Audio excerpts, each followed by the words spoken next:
Ustedes saben que hace algún tiempo, queridos hermanos, yo he tratado algunos videos, algunos puntos al respecto de la doctrina que el sacerdote, el padre Guillermo Morales, ha promovido a través del Internet y que me han llegado a mí muchas preguntas al respecto. Y claro, me viene un laico, otra persona diciéndome, padre, lo que está diciendo el sacerdote es verdad, no es verdad. Pues yo tenía que aclarar esas situaciones porque no solamente él lo dice, sino que muchísimas personas lo escuchan. Entonces, justamente toca que el hermano, el padre Fray Claudio, tiene conocimiento al respecto y yo he hablado un poco también sobre esto y quería el día de hoy, desde el conocimiento más específico, inclusive más especializado, más estudiado del padre, pues comentar al respecto. No piense en nada. Listo. Piense en esa camiseta negra que usted tenía. Ojo. Vea. El cuerpo rechaza lo que le es maldito. Gracias. ¿Se lo mencionó?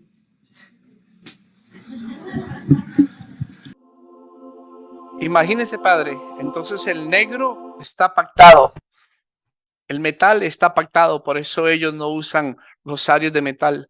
Pobrecitos todos los padrecitos que usan sotana negra, entonces están tomados por el espíritu del mal. ¿Qué recomendación podría dar a los fieles en general, en este caso a los laicos, pero también a los sacerdotes, para que no caigan quizá en doctrinas, en posturas o quizá en inclusive solamente convicciones personales que vayan tocando esto que hemos tratado hoy justamente al respecto de todo este mundo supuestamente para ellos, ¿no? De exorcismos, de liberación? ¿Qué hay que asegurarse? Bueno, número uno, Hola queridos hermanos, ¿qué tal? ¿Cómo están? Espero que se encuentren muy muy bien. Por aquí les saluda el padre Byron. El día de hoy me acompaña un hermano sacerdote, un fraile, que quiere compartir con nosotros. Yo he conversado un poquito con él hace una semana, 2 semanas más o menos, y pues me he encontrado con una grata sorpresa de lo que él puede compartir con nosotros el día de hoy. Así que ahora en pantalla lo vamos a tener. Fray Claudio, muy buenas, ¿cómo está? Buenas tardes, padre Byron. Un gusto estar en vivo con usted, con su persona y poder compartir con nuestros hermanos que están en sus casas nuestra fe y profundizar cada vez más en nuestra fe. Qué gusto, padre Claudio. Usted, como se ve aquí en la imagen, pertenece a una comunidad religiosa, ¿verdad? Es correcto, por gracia de Dios y sin mérito propio, pertenezco a la Orden de los Frailes Menores Capuchinos. Soy fraile y sacerdote y actualmente desenvuelvo mi trabajo en Costa Rica, pero como misionero pues me desplazo a otros países también del área centroamericana. Qué gusto, padre. También me comentaba un poco que usted ha estado por allí, por Roma, estudiando. ¿Qué estuvo haciendo por ahí? Correcto. Hace unos años, también por gracia de Dios, la orden me pidió especializarme en ciencia de las religiones comparadas. Es una subespecialización dentro del área de la misionología. Y entonces me especialicé y desde ese entonces, ya bastante tiempo, colaboro con las diferentes iglesias centroamericanas en el discernimiento de movimientos sectarios, también en la atención de fenómenos presuntamente demoníacos, también fenómenos presuntamente místicos. Entonces mi vida desde hace 21 años se desenvuelve en esa área de estar estudiando los nuevos fenómenos religiosos, también los antiguos, y especialmente en todo lo que tiene que ver con ángeles y demonios. Si dijera, ¿qué soy? Bueno, soy un estudioso de lo anómalo, de lo extraño, y específicamente del tema de la demonología y de la angelología, específicamente católica, pero también me ha abierto a las corrientes de pensamiento de las otras religiones y corrientes cristianas y no cristianas. Justamente para hacer este estudio comparado, ¿no?, con esos otros movimientos y religiones. Qué interesante, ¿no? Para que todos lo sepan, este fue justamente el punto de conexión con el padre Claudio, Fray Claudio, que me llamó mucho la atención. Conversando brevemente, tocamos el tema de un movimiento, digamos, de alguna manera que quiere ser católico, pero que lamentablemente por lo que practican internamente y exteriormente, que últimamente se ha visto más en evidencia por la cuestión del Internet, no cuadra bien para la doctrina católica, para la fe católica. Y pues yo veía, el Padre puede darnos también un punto de vista al respecto de esto, y justamente el Padre conocía a este movimiento, a este grupo. Estoy hablando concretamente de algo que quizá a alguno le puede sorprender un poco, pero pienso que es importante tratarlo, ¿no? Ustedes saben que hace algún tiempo, queridos hermanos, yo he tratado algunos videos, algunos puntos al respecto de la doctrina que el sacerdote, el padre Guillermo Morales, ha promovido a través del Internet, y que me han llegado a mí muchas preguntas al respecto. Y claro, me viene un laico, otra persona, diciéndome: padre, lo que está diciendo el sacerdote es verdad, no es verdad. Pues yo tenía que aclarar esas situaciones, porque no solamente él lo dice, sino que muchísimas personas lo escuchan. Entonces, justamente toca que el hermano, el padre Fray Claudio, tiene conocimiento al respecto, y yo he hablado un poco también sobre esto, y quería el día de hoy, desde el conocimiento más específico, inclusive más especializado, más estudiado del padre, pues comentar al respecto.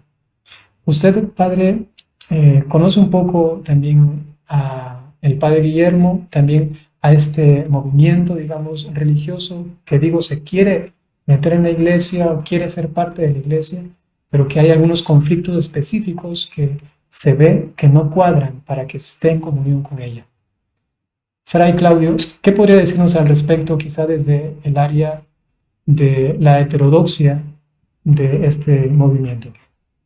Inclusive Es yo mismo, correcto, padre. inclusive yo mismo no sé el nombre específico, si puede usted también comentarlo y explicarlo. Ujú. Bueno, tengo entendido que como fundación se llama Fundación Monte Alvernia y que es una fundación que tiene muchas obras de caridad y también podríamos llamarle que se ha configurado como un movimiento aún internacional, porque si bien la fundación base está en Colombia, pero desde hace ya bastantes años se ha venido extendiendo por América Latina y, según algunos me dicen, también hasta por algunos países de Europa, creo que España y también Estados Unidos. Entonces se ha convertido en un movimiento verdaderamente internacional. ¿Cómo vine yo a saber de este movimiento? Bueno, dentro de mis áreas de interés siempre he dado un espacio importante al estudio del pentecostalismo como corriente anglicana y su influencia en las iglesias latinoamericanas. Entonces, la tarea pues de un capuchino es ser misionero.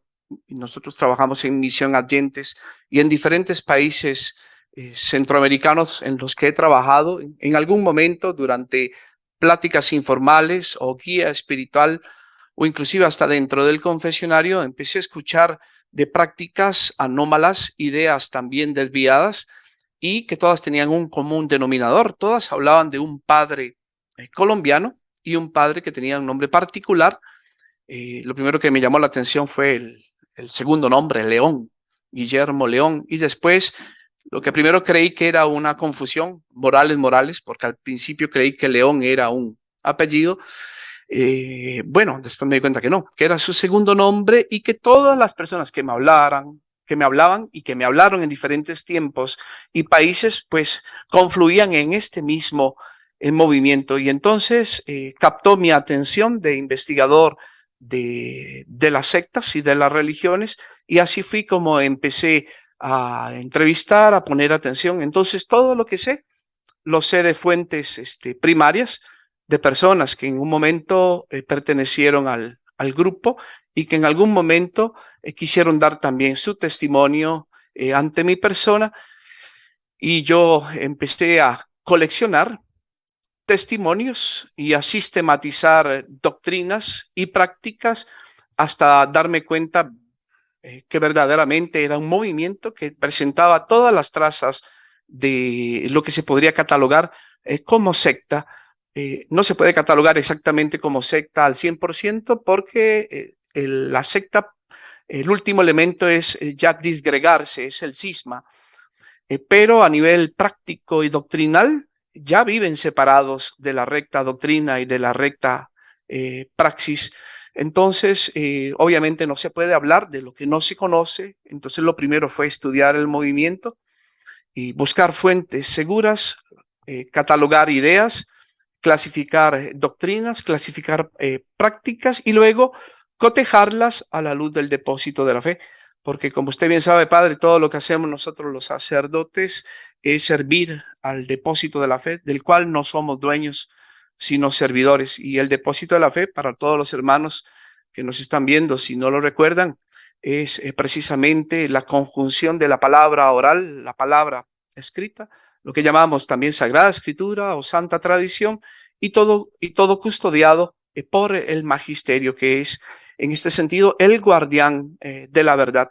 En este caso, la iglesia se convierte como la depositaria y la guardiana de la verdad, no la dueña, pero sí la defensora y la guardiana. Qué bien, padre.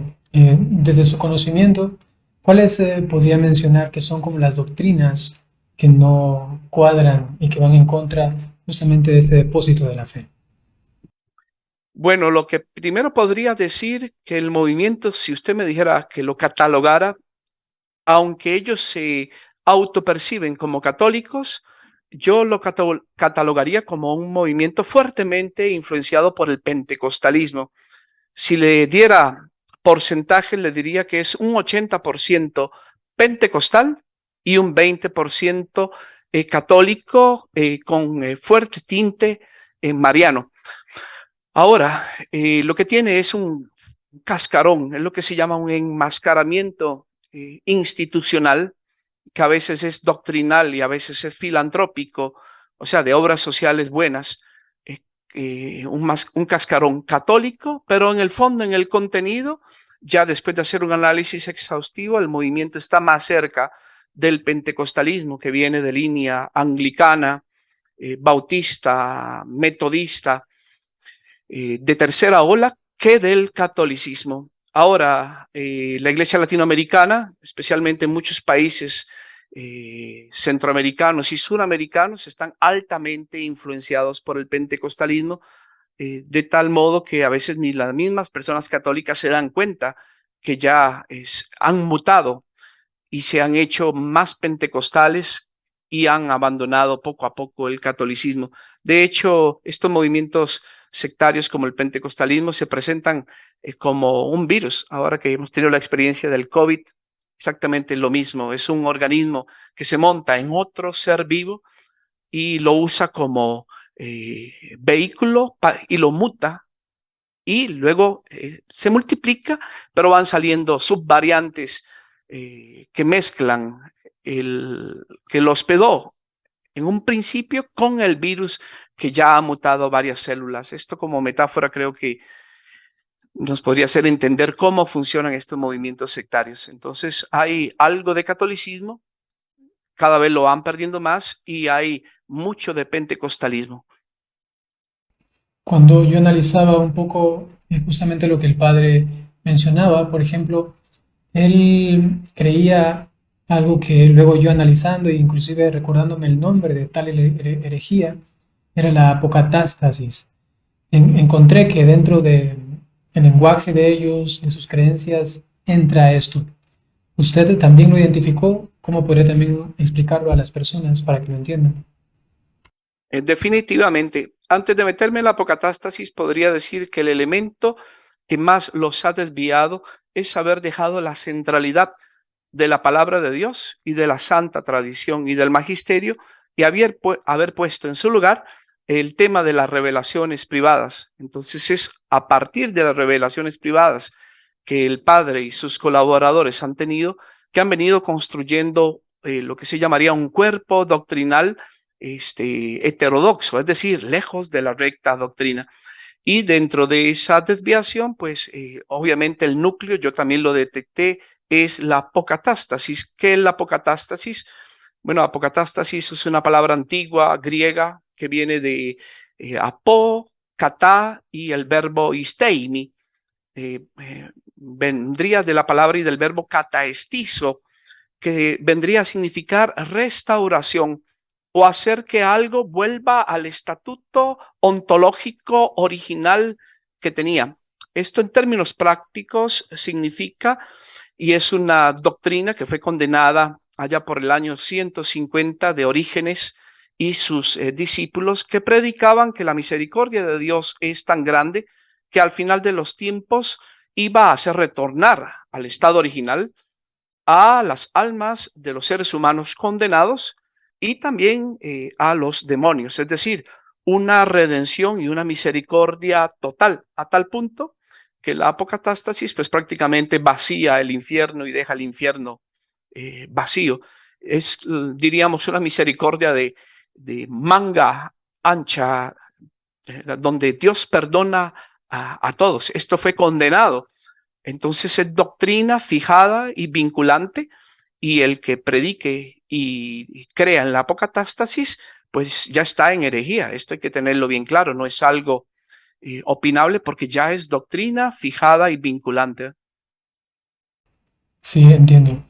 Justamente hay también un video en internet de un seguidor, digamos, del padre, ¿no? Que hace una explicación supuestamente exhaustiva al respecto de esto y evidentemente uno, si tiene solamente un conocimiento básico de catecismo o de la doctrina católica, sabe diferenciar esto.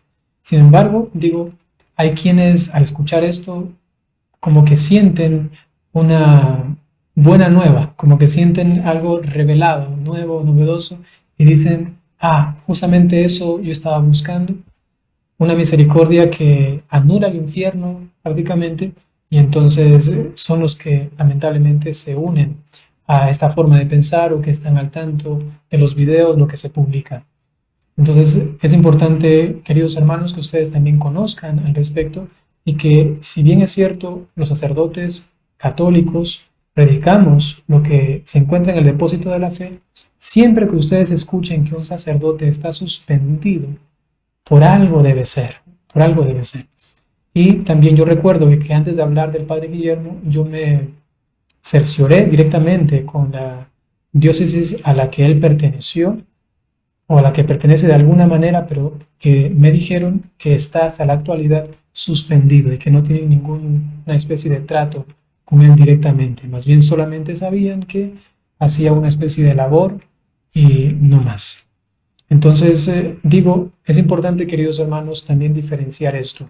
Hay sacerdotes, pero si es que ustedes escuchan que hay uno que está suspendido, entonces pueden tener ya algo de olfato para darse cuenta de que probablemente tenga alguna doctrina que no es a la par de lo que manda la iglesia, ¿no? Por otro lado, Fray Claudio, ¿qué otra quizá doctrina más quisiera mencionar? Porque luego también me gustaría hablar de lo que usted conoce en cuanto a la heteropraxis.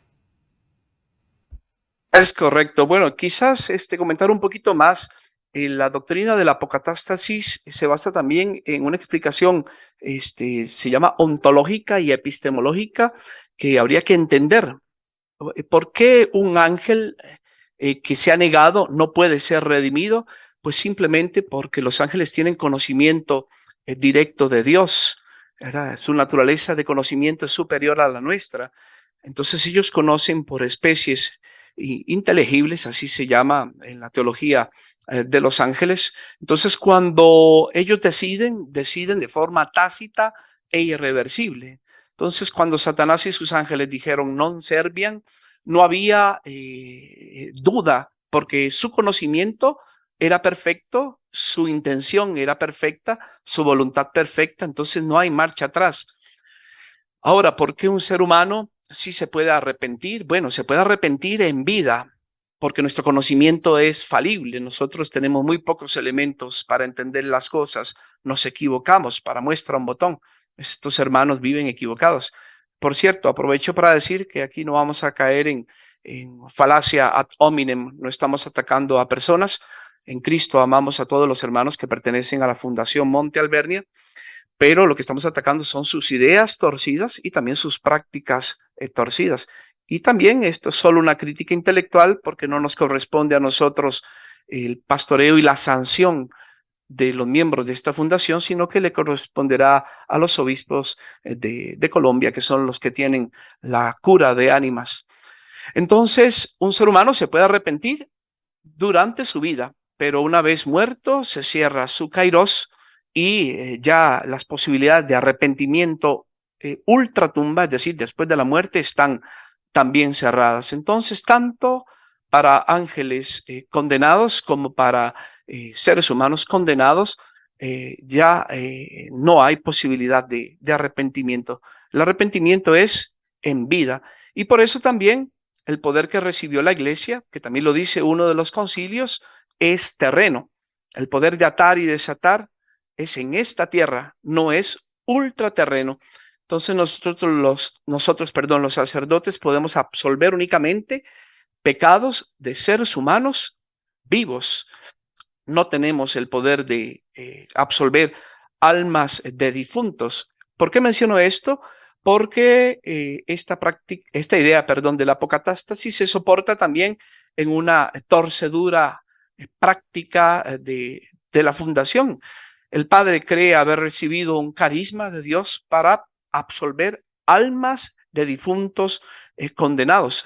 Y no solo eso, también dice haber recibido un carisma para absolver a los mismos demonios. Y aquí se empiezan a acumular el montón de cosas extrañas que esta gente predica. Por ejemplo, la exorcística clásica y católica y ortodoxa solo admite la posibilidad de la posesión de espíritus inmundos. En griego se dice neuma poneirú o neuma akatartos. Y en cambio esta gente dice que también son capaces de poseer a una persona, las almas de los niños abortados, también las brujas y también almas de condenados.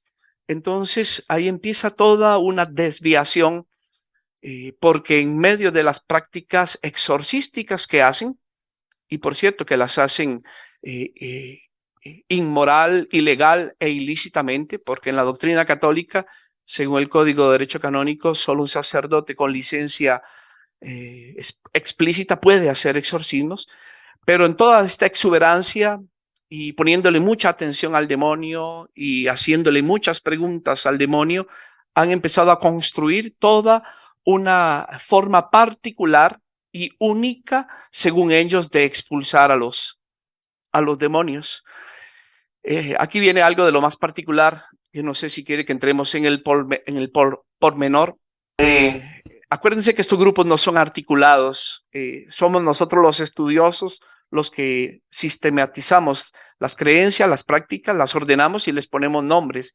Pero a veces ellos viven estas cosas en el día a día sin ni siquiera saber cómo se llaman y sin entender que hay cosas que son incompatibles en la doctrina y en la práctica. Pero, por ejemplo, ellos realizan exorcismos a través de intermediarios. Técnicamente yo le podría decir exorcismos por mediaticidad o channeling o canalización. Es decir, el Padre también dice haber recibido un carisma que supuestamente después distribuye entre sus seguidores, de que algunos de ellos, a los que les llama almas sensibles o de corazón abierto, o más comúnmente instrumentos, prestan su humanidad, que puede ser el cuerpo o la voz, para que una persona que está poseída, el demonio que la posee, hable a través de uno de los miembros del equipo y otro miembro del equipo siente en su cuerpo supuestamente dónde están ubicados los demonios, las almas de los niños abortados, las almas también de los difuntos condenados. Y aquí hay muchas más contradicciones, no solo la imposibilidad de que un alma posea a una persona, que esto es metafísicamente imposible, sino que tampoco entienden el problema de lo que se llama la ubicidad. El espíritu no tiene ubicidad porque no ocupa lugares. Entonces, un espíritu no está dentro de un cuerpo. Esto es metafísica básica tomista. El demonio actúa, se llama por poder, por virtus. Se llama acción virtual. No es que el demonio está metido dentro de la persona. Actúa desde afuera con una virtus, con un poder. Ahora, si el demonio no posee, mucho menos, o sea, poseer en el sentido espacial, mucho menos un alma de un niño, mucho menos el alma de un difunto. Ahora, ¿cómo se explica estos fenómenos que los que hemos participado en los exorcismos los vemos? Pues simple y llanamente son engaños del demonio, que a veces usurpa personalidades de difuntos y también si uno le pone atención y empieza a hacer diálogo con él es el príncipe de la mentira. Entonces te enreda y te mete en su juego y en lugar de ser el sacerdote el que guía el exorcismo, termina siendo el espíritu del mal con sus secuaces, los que con mil mentiras tejidas entre verdades terminan dirigiendo la sesión y así engañan a muchos y pervierten a muchos y hacen que sacerdotes y laicos de buena intención y de buena fe se vayan alejando de la recta doctrina, de la recta práctica y de la obediencia a sus pastores, terminando al final mal. Algo que también me llama la atención es que en alguno de esos videos que yo estaba reaccionando, vi que decía el padre, tómense, o decía, después de hacer una especie de supuesto exorcismo, decía, denle el agua tal santa o de la Virgen o de no sé qué. Entonces me percataba que también dentro de esos círculos suelen usar una especie de imitación de sacramentos o algo, perdón, de sacramentales. ¿Usted también conoce al respecto de esto? Es correcto, padre. Cuando uno estudia la historia de la exorcística, uno se da cuenta que antes de 1514, cuando la iglesia universalizó el ritual y prohibió y restringió el ministerio del exorcismo, pasaba lo mismo. Los exorcismos quedaban al libre albedrío y al criterio y a la creatividad de los sacerdotes, que en aquel entonces todos eran exorcistas. Ahora, este grupo se maneja igual. Este padre es lo que se podría decir sui generis. Él recibe revelaciones de los espíritus malignos, de las almas de los condenados, según él, de los brujos, según él, hasta de las almas de niños abortados, y les va haciendo interrogatorios. Por cierto, esto está totalmente en contra de la práctica exorcística. Vemos en el ritual romano, en la prenotanda, que es legal y que es una guía segura para los exorcistas, que se prohíben hacer lo que se llama vaniloquios. Vaniloquios es hacer preguntas vanas sobre temas diversos al demonio. Las preguntas que podemos hacer en el exorcismo son muy pocas. En cambio, esta gente hace cientos de preguntas y por eso es el demonio el que empieza a decirle eh, a través de qué color entró, de qué marca de producto que comió la señora entró, por usar cuál electrodoméstico de X marca entró. Y también ahí vienen, también dice el padre que le han revelado Dios, lo que a él le llama, por cierto, bastante temerario el concepto, la verdadera sangre de Cristo. Dice él, una mezcla que es de un ajo criollo que crece en Colombia, mezclado con ajo y cebolla, al cual lo dejan preparado y le dan a la persona varias tomas para que supuestamente vomite los maleficios por ingestión de alimentos que la gente haya podido tener.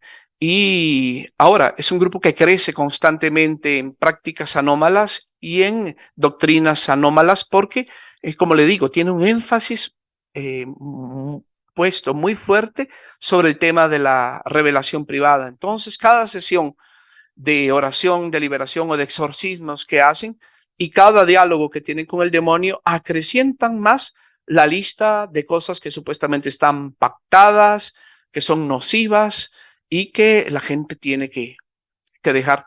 Ahora se plantean ellos como perseguidos. Él se hace llamar el profeta de Dios.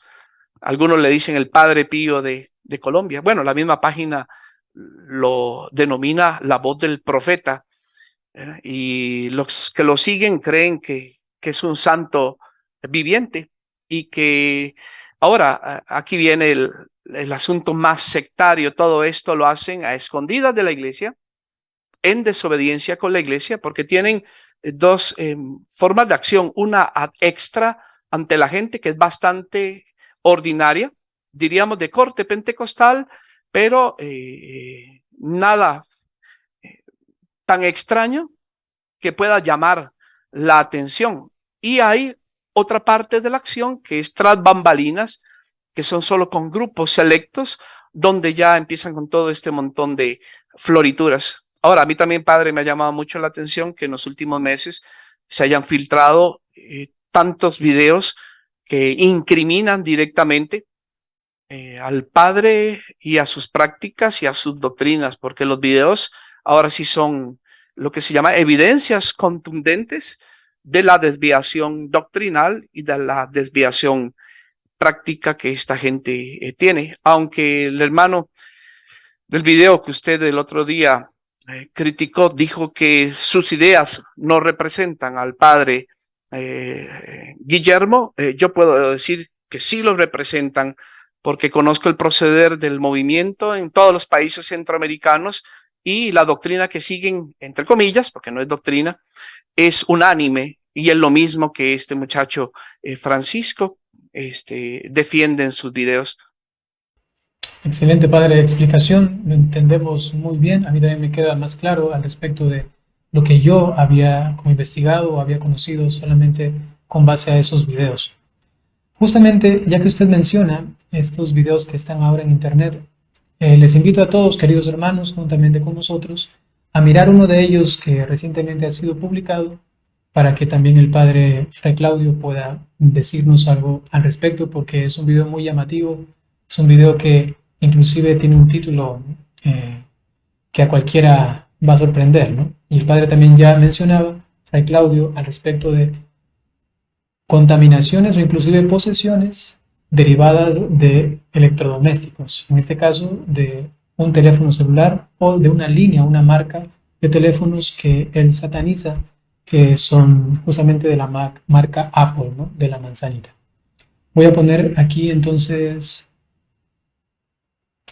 el video para poder mirarlo juntos.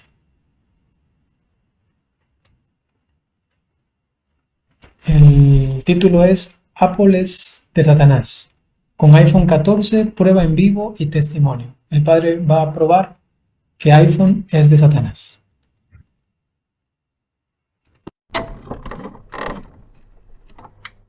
¿Cuántos de ustedes a estas alturas deberían estar muertos? Yo recuerdo cuando terminamos el congreso que yo advertí, 5 de aquí de este congreso van a morir si no se arrepienten.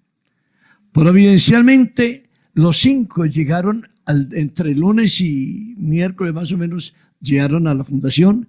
Para gloria de Dios, hoy hay 4 convertidos y uno que está pataleando y que si se descuida, lo matan. Y lo van a matar con la tecnología Apple. Porque entonces, de principio, es directo el padre, no anda con desviaciones, no anda con encubrimientos, va directo, ¿no? Apple directamente es el encargado de matar también a las personas a través de su influencia. que la tecnología Apple te abarca el cerebro, te coge el cerebro, te coge los sentimientos. Ojo a lo Apple. Doctora, ¿para qué ese celular? Ahora mismo lo quiebro. No me mire feo, venga para acá. Porque esa tecnología hay que quebrarla y quemarla. Ahora me lo entrega pues para que no se asuste tanto. El otro de atrás también me lo va entregando. Si quiere que le saque el diablo, quítense el aceite del diablo.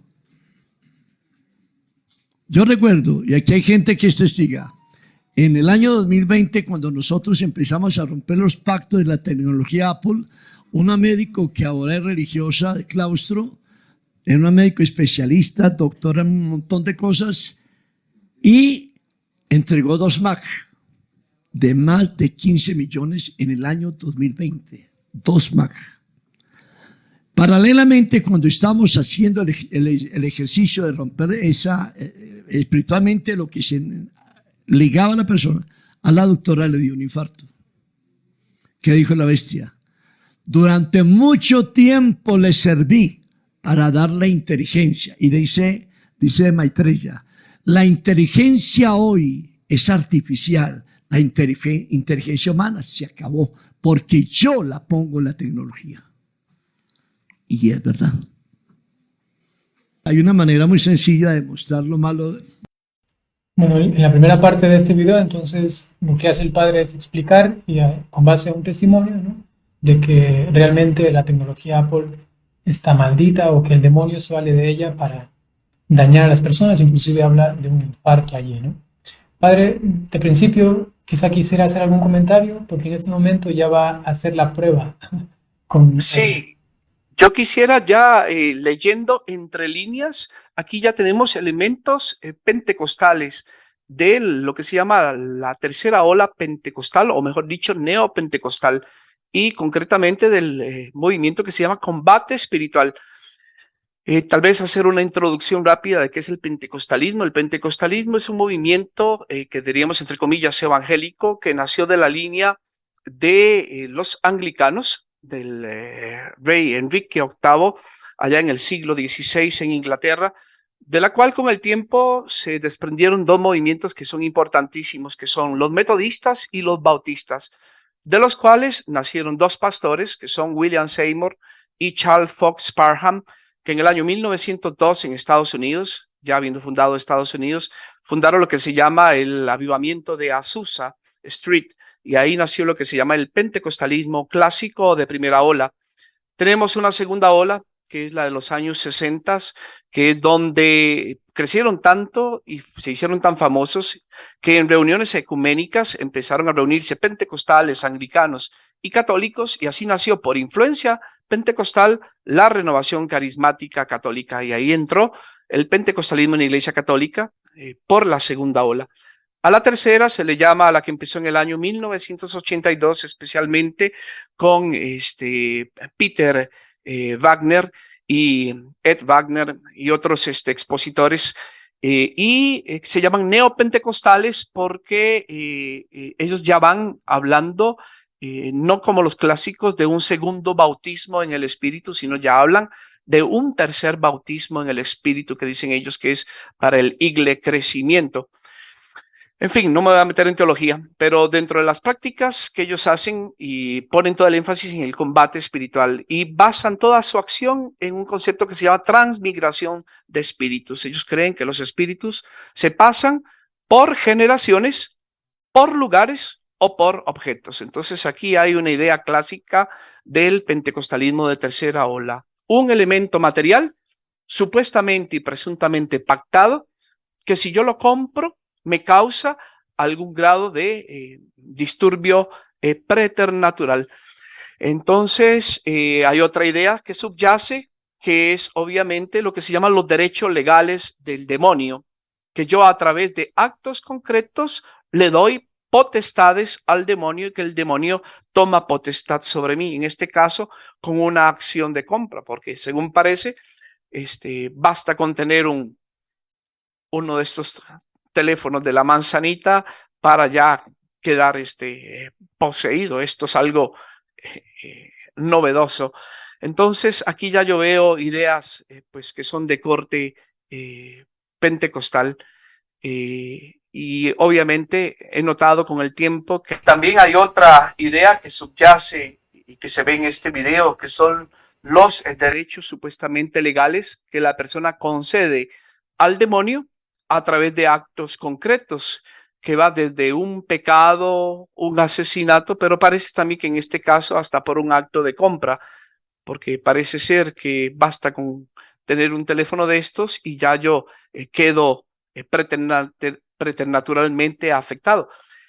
Esto yo como demonólogo y que tengo bastante experiencia, me parece una idea bastante ridícula, que solo por la posesión de un electrodoméstico ya se dé una acción preternatural extraordinaria. Esto no se encuentra en ningún manual, no existe en la tradición católica. Esto es totalmente invento y sui generis en este movimiento de la Fundación Monte Alvernia. Esto es pentecostal, claramente.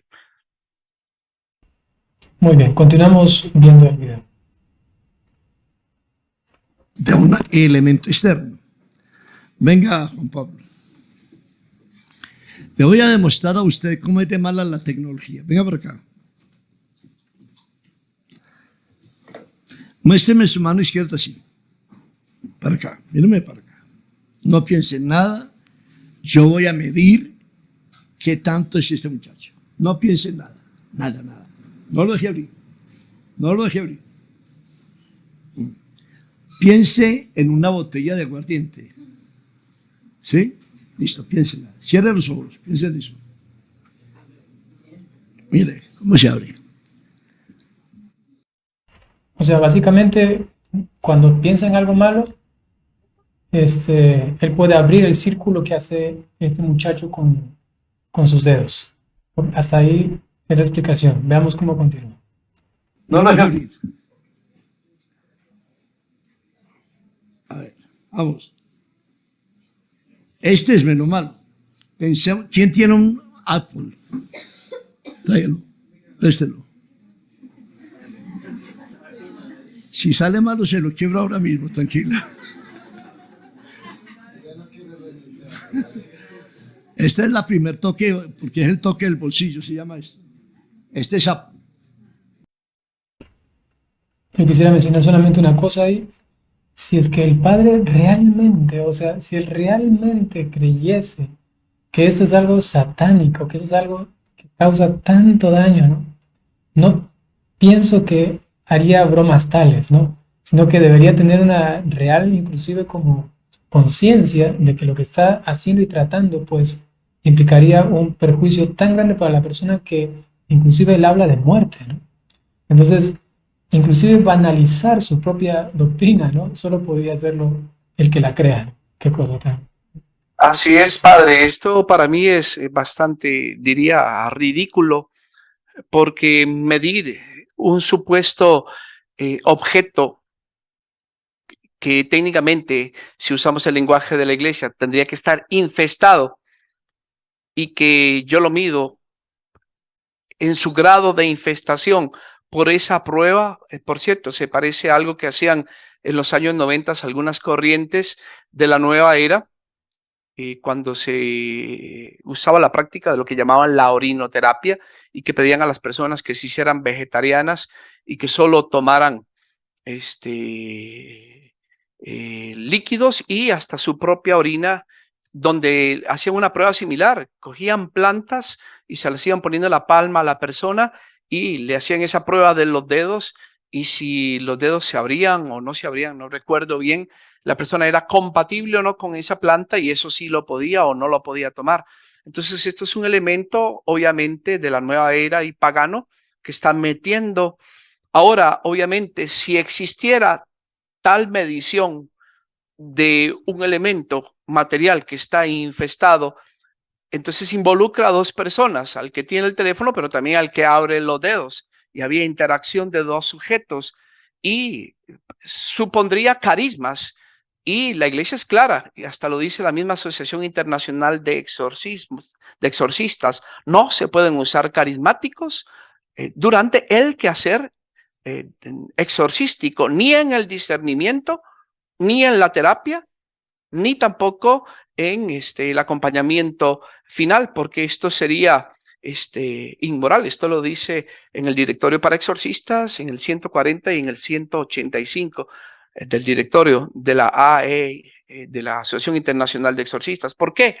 Porque un presunto carisma tendría que ser discernido por la iglesia. Entonces, basar un discernimiento en un carisma y en un carismático sería inmoral. Ahora, ya analizándolo desde el punto de vista de la lógica analítica, desde la búsqueda sincera de la verdad, esto es ridículo poner teléfonos de varias marcas en una mano y por esa prueba tan ridícula decir que algo está, como dicen ellos, pactado. Repito, esta es una idea pentecostal, elementos que pertenecen en derecho al demonio porque alguien los pactó con la idea de que si yo le paso este elemento a alguien, sea por regalo o por compra, entonces yo infesto o poseo a la persona que llegue a poseer tal elemento. Esto está lejos de la doctrina católica y de la práctica católica en todo sentido. Se entiende, pues se entiende muy bien. Quizás solamente explicar que cuando el padre Fray Claudio menciona de la utilización de carisma, ¿no? Significa que justamente, como lo ha mencionado, ¿no? Que el carisma personal que uno suponga tener sea justamente la prueba fidedigna por la cual uno pueda determinar algo a nivel sobrenatural o preternatural, mejor dicho, e inclusive llegar a declarar o discernir se ha dado posesión supuestamente o contaminación o infestación demoníaca por este carisma personal que yo pueda tener, ¿no? Y por ello, lo que la iglesia siempre manda o propone es seguir más bien los parámetros que la misma iglesia ha determinado. Y menciono esto porque quizá alguna persona dirá, pero es que hay un padre carismático, entonces un padre carismático no puede hacer un exorcismo. Lo puede hacer si es que tiene evidentemente el permiso del obispo, pero que tiene que seguir las reglas, no que proponga su carisma personal, sino que tiene que seguir justamente las directrices de la Iglesia Católica, ¿no? Padre, el tema de los carismas es un tema pues también importante en este sentido, porque esta gente se dice adornada por nuevos carismas. Ok, tenemos que tener en claro que según la recta doctrina es la iglesia la que discierne carismas y también la que organiza y administra su recto uso. Ahora, dentro de el oficio del exorcista, el único que discierne es el exorcista mismo en primera persona y no se puede valer ni de carismas propios ni de carismas ajenos, porque como digo, acá hay otro problema. Habría que hacerle primero un gran discernimiento al sacerdote que dice tener carismas y a los colaboradores para garantizar lo que se llama la etiología, el origen de los presuntos carismas que tiene. Entonces es inmoral. ¿Por qué? Porque para poder hacer una acción exorcística tengo que llegar a la certeza moral. En cambio, los carismas lo único que dan son certezas subjetivas, no objetivas. Y luego está el tema de los pseudocarismas. Hay cosas que en apariencia parecen ser divinas, pero son engaños del demonio. También está el tema de los disturbios psicológicos y psiquiátricos. ¿Quién me garantiza que algo que la persona dice tener y que supone ser un carisma es una enfermedad psicológica o psiquiátrica? Por eso es totalmente inmoral el uso de carismas. Ahora, llámese carisma, llámese mediaticidad, llámese sensibilidad, ni del el propio exorcista, ni de sus colaboradores. El discernimiento que usa la iglesia en la exorcística clásica es discernimiento por exclusión teológico y racional, sin participación alguna de elementos carismáticos. Ahora, que hay exorcistas que usan carismas y que yo no sé si la iglesia les ha discernido si el carisma es verídico o no. Ese es otro tema, pero desde el punto de vista moral es inmoral usar carismas en el discernimiento, en la terapéutica y en el acompañamiento de las personas con verdaderos disturbios. Y esto lo predica ya la Asociación Internacional de Exorcistas y también, por ejemplo, el directorio para exorcistas de la Arquidiócesis de México también ya lo deja bien claro. También en Estados Unidos también está bien claro en la Conferencia Episcopal Norteamericana y cada vez más se va extendiendo. Acabemos de ver el video a ver si es que hay algún detalle también que se pueda analizar. Listo. Acá. ¿Cómo se abre? Mire, el cuadro es el rostro de San Francisco.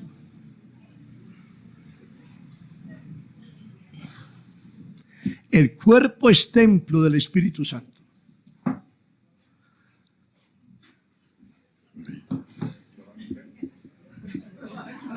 Ya lo voy a votar. Piense, y le voy a mostrar una cosa a ustedes aquí. Piense que usted vive en unión libre. ¿Listo?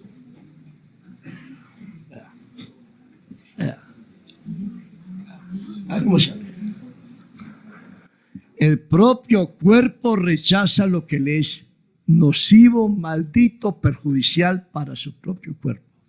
Porque el cuerpo es templo del Espíritu Santo. Entrega y presta el que nos haga. Gracias, libro. Ya vio en carne propia, ¿no? Para que usted mismo se haga la pregunta. ¿Cuántas cosas perjudiciales a mi cuerpo tengo yo?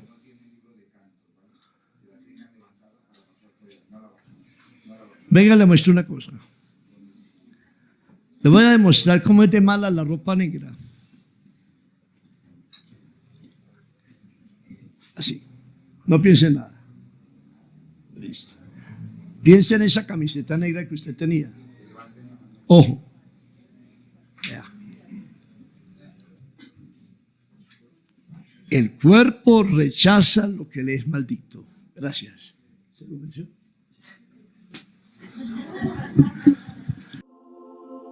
Imagínese, padre, entonces el negro está pactado, el metal está pactado, por eso ellos no usan rosarios de metal. Pobrecitos todos los padrecitos que usan sotana negra, entonces están tomados por el espíritu del mal. Por eso esto es un movimiento típicamente pentecostal. Se llaman pandemonistas, porque ponen en todo lado al demonio y le dan más importancia que a la gracia de Dios.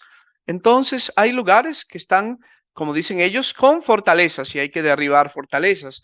Hay objetos que están infestados, entonces tengo que andarme protegiendo de objetos, de colores, de marcas. También hay personas que me pueden contaminar, entonces entran en una fobia y también psicosis porque todo está endemoniado. Por eso es que los pentecostales de tercera ola predican que la única acción y la más importante que puede hacer un cristiano es el combate espiritual. Y por eso todo está centrado en acciones exorcísticas. Y digo exorcísticas porque, bueno, no vamos a entrar en el tema de la oración de liberación, que es un concepto que no es católico, que no está en el depósito de la fe, versus lo que hace la Iglesia Católica, que es el exorcismo. Pero lo típicamente exorcístico es la autoridad confiada por Cristo a la iglesia, en la autoridad de los obispos y de los obispos delegado a uno o varios sacerdotes. Entonces, esto es un ejercicio reservado con licencia, no es abierto a todos los laicos. En cambio, los pentecostales creen que todos tienen que luchar y todos recibieron el poder y todos recibieron carismas y tienen que andar haciendo mil oraciones y también cosas que rayan con lo mágico porque son visibles, diría hasta ridículas. Padre, me llama la atención al final del video, le presento en la pantalla, aparece este libro también, ¿no? Dice Oraciones de Liberación, Tienda Madre Laura, y aquí dice el libro del Padre Guillermo León Morales, Oraciones de Liberación. ¿Conoce usted al respecto de esto? ¿Qué es lo que quizá contiene el libro? ¿Sabe? ¿O le han comentado quizá? Sí, claro. Tengo de hecho una colección porque empezó desde hace años, empezando por ser un folletito rojo con la misma imagen, delgadito. Después sacaron otro, entonces ya le pusieron número 2 en Romanos. Después otro, número 3. Después ya editaron uno parecido a y con el tiempo, 2008, 2009, 2010, han ido haciendo ediciones y también han ido agregando nuevas prácticas y nuevas oraciones. Por cierto, uno de los exorcismos que viene ahí, que se llama exorcismo de León XIII, que lo practican todos los feligreses en esta fundación, está prohibido y solo un exorcista lo puede hacer, y esto quedó bien claro en una de las instrucciones que publicó la Congregación para la Doctrina de la Fe. También el uso del lenguaje, lo que se llama imperativo o imprecativo, que ya son órdenes al demonio, pues solo lo puede hacer un exorcista dentro de la Iglesia Católica. Y esta gente, pues todo lo que hace, por eso digo, es acción exorcística, que se parecería más a lo que la Iglesia considera como exorcismo privado, al menos de que usen ya formularios oficiales. Pero como sea, el padre, si está suspendido y si los laicos canónicamente no lo pueden hacer, entonces también están en contra de la obediencia, en contra de la ley, en contra del Código de Derecho Canónico. Ahora, aquí vienen las contradicciones. ¿Cómo puedo luchar contra el demonio con herejía? ¿Cómo puedo vencer al desobediente con desobediencia? ¿Cómo puedo exorcizar al que rompió la comunión de los ángeles, rompiendo yo mismo la comunión con mi iglesia y con la tradición, con el depósito de la fe? Entonces, por eso todo indica que este es un verdadero movimiento sectario. De hecho, padre, le puedo decir que de todos los movimientos intraeclesiales de talante sectario que he estudiado en mi corta vida, este es el que más me ha preocupado y al que le veo una grave peligrosidad, porque todas estas cosas que hacen estos laicos, sin entrar en juicios de valor y sin juzgar su conciencia, porque estoy seguro que muchas personas de buen corazón están siendo engañadas y creen honestamente en las falsedades que dice este sacerdote, pues están cayendo en su trampa y muchos van a quedar de verdad mal a nivel de disturbios espirituales precisamente porque hacen un montón de prácticas anómalas y basadas también en herejías. Entonces es un movimiento eh, peligroso en ese sentido y yo ruego que los obispos de la Conferencia Episcopal Colombiana tomen cartas sobre el asunto porque, bueno, ya hay suspensión, que dicha, antes andaba libremente por donde quería este sacerdote, pero hay que ir más allá. Yo creo que ya es hora de enviar todas estas doctrinas a la Congregación para la Doctrina de la Fe, para que sean analizadas por un tribunal eh, eh, con autoridad y que las sancionen y que se le ponga un ultimátum, porque no obstante el padre está suspendido, la fundación sigue actuando y todos los grupos en América Latina que son y que tienden hacia la oración de liberación y que están emparentados con el pentecostalismo de segunda ola, especialmente los que son afines a la renovación carismática, están en peligro. ¿Por qué? Porque ven estas cosas novedosas y las están poniendo en práctica y las están adoptando y mezclando. Y entonces están saliendo nuevas mutaciones. Casi que todos los grupos de oración de liberación que he visto en Costa Rica tienen uno, varios o todos los elementos de la Fundación Monte Alvernia. ¿Por qué? Porque han asistido a sus congresos, convenios.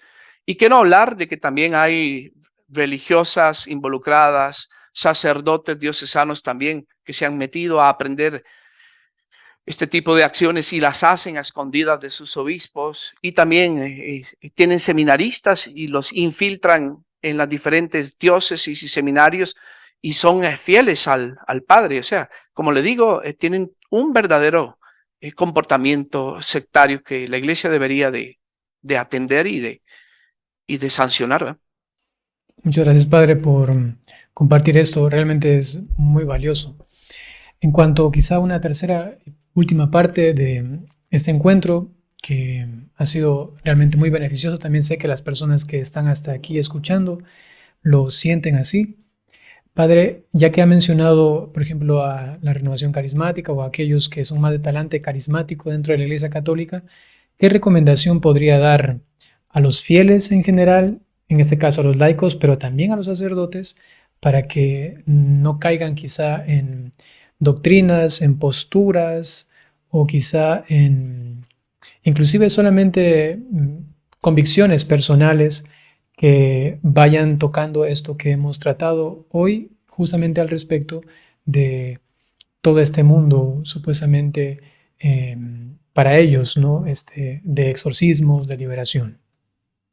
Bueno, lo primero que podría decir, y para ser honesto intelectualmente, es que hablé de grupos afines a la renovación, pero no podemos caer en falacia de generalización diciendo que toda la renovación carismática es desviada y torcida. No, conozco muchas experiencias, algunas muy rectas, muy obedientes y muy ortodoxas. Y acuérdense que también la renovación carismática es un movimiento eclesial con personería jurídica y que está en regla.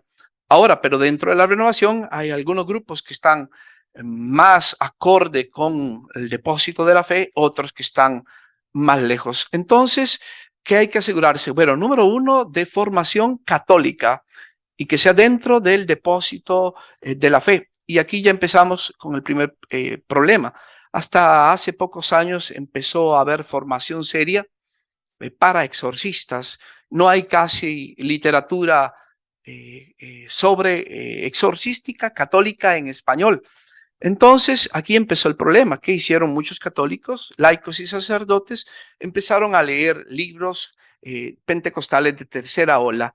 Por cierto, tengo una colección aquí en mi habitación y tengo más de 70. Entonces, está plagada América Latina y son muy baratos y hasta se pueden descargar en versiones electrónicas gratuitamente. Entonces, asegúrese que el libro sea católico. Luego hay que tener cuidado, porque los libros que andan y que existen, los más famosos son del padre Fortea, del padre Amor. Ellos también tienen sesgo pentecostal, hay que admitirlo. Ellos dan opiniones personales, pero no todo lo que dice el padre Amor y el padre Antonio Fortea es católico. Acuérdense que hay que diferenciar entre lo que es doctrina y lo que es opinión teológica, lo que se llama teologúmeno. Entonces, hable con un experto, alguien que conozca el tema para que le ayude a discernir. 3, si usted tiene dudas, vuelva a ver para atrás. Vuelve a ver qué han hecho los padres de la iglesia, los santos. Métase a la página también de la Asociación Internacional de Exorcistas. Esto es un esfuerzo que se está haciendo universalmente importante de formación. Y si algún sacerdote siente especial sensibilidad hacia el tema de la exorcista, que hable con su obispo. Se están haciendo muchos esfuerzos de formación para sacerdotes que quieren participar en este ministerio. Ahora, si tu obispo no quiere nombrarte obispo, exorcista, no importa. Puedes pedir permiso para llevar el curso y tener una formación general, recta, católica, según el depósito de la fe. Y entonces ir purificando elementos. Yo recomendaría que si encuentras casos, averigües en la diócesis quién es el que tiene autorización del obispo para el discernimiento, atención y seguimiento de casos de presuntos disturbios espirituales. Si tú no sabes, no te metas. Este es un tema delicado.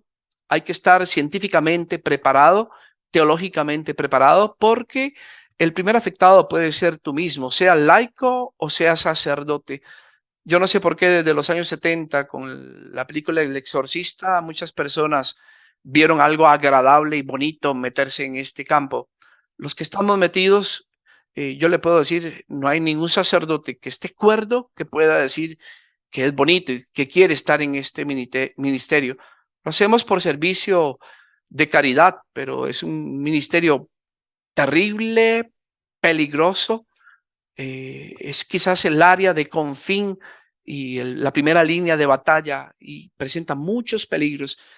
Para todos los sacerdotes y laicos que se meten en estas doctrinas y prácticas desviadas, dense cuenta que ya están en las redes del príncipe del mal, ya están en desobediencia, ya están en doctrinas torcidas, en prácticas torcidas y que todo esto pues va a ser en algún momento juzgado. Así que vuelvan a la recta doctrina. Dios nos da la posibilidad de convertirnos y la conversión no solo es un cambio moral, también es un cambio de mentalidad.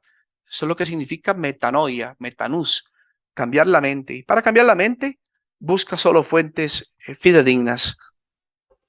Excelente, excelente, padre. Muchísimas gracias por todo lo que nos ha compartido. Hay aquí algunos temas que seguramente también la audiencia quisiera tratar o profundizar más, así que no sea esta la primera y última vez, sino que Dios así lo permita, pues tengamos otra conversación al respecto también de algún otro tema que usted se ha especializado. Así que muchísimas gracias, Fray Claudio, por este momento. si no es mucha molestia, nos puede dar la bendición a mí y a toda la audiencia, y también si quiere decir algo para terminar. Con mucho gusto, padre. Lo quiero felicitar el esfuerzo que usted hace. Usted tiene una generación diferente a la mía y el título de sus páginas lo delatan. Es un millennial y estos medios de comunicación masivos son un nuevo Areópago, un lugar desde donde se puede hacer mucho bien y predicar. Y estamos en la misma lucha, siempre luchando por la verdad, por la recta doctrina y la recta práctica. Entonces, puede contar conmigo.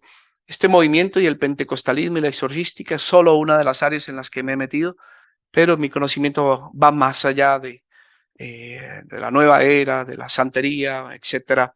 Entonces, espero que sea una primera colaboración y que haya muchas más, porque nos tenemos que usar de todas las herramientas y unirnos. En Cristo trabajamos para lo mismo y yo creo que Dios nos dio un corazón similar. Estamos los dos trabajando por crear conciencia, por formar, también por exponer lo que está torcido y obviamente siempre pidiendo la conversión de las personas. Y a las personas pues sigan buscando la verdad con todo lo que tengan, cuestionenlo todo, desechando lo malo y quedándose con lo bueno, nos decía nuestro querido San Pablo. Entonces, muchas gracias, Padre, y quedamos disponibles y abiertos para futuras colaboraciones. Su Les bendición, doy la Padre. bendición, entonces, ¿le parece? Y también aclarar, esto es un tema, hay bendiciones que son lo que se llama deprecativas y otras que son constitutivas. Yo no puedo bendecir agua a través de una transmisión, pero sí puedo bendecirlos. ¿Por qué? Porque es una bendición deprecativa. El de en latín significa bajar y prechis, oración para que baje. Entonces el sacerdote solo invoca y es Dios el que bendice. Por eso los católicos no decimos bendiciones, como dicen los protestantes, aunque cada vez oigo a más católicos saludando así. Nosotros decimos que Dios te bendiga. Entonces, lo que voy a hacer es deprecar, pedirle a Dios para que baje la bendición donde quiera que estés. Dios que es omnipresente, Dios que sí tiene ubicuidad, que sí está en todos los lugares, te va a bendecir donde estés.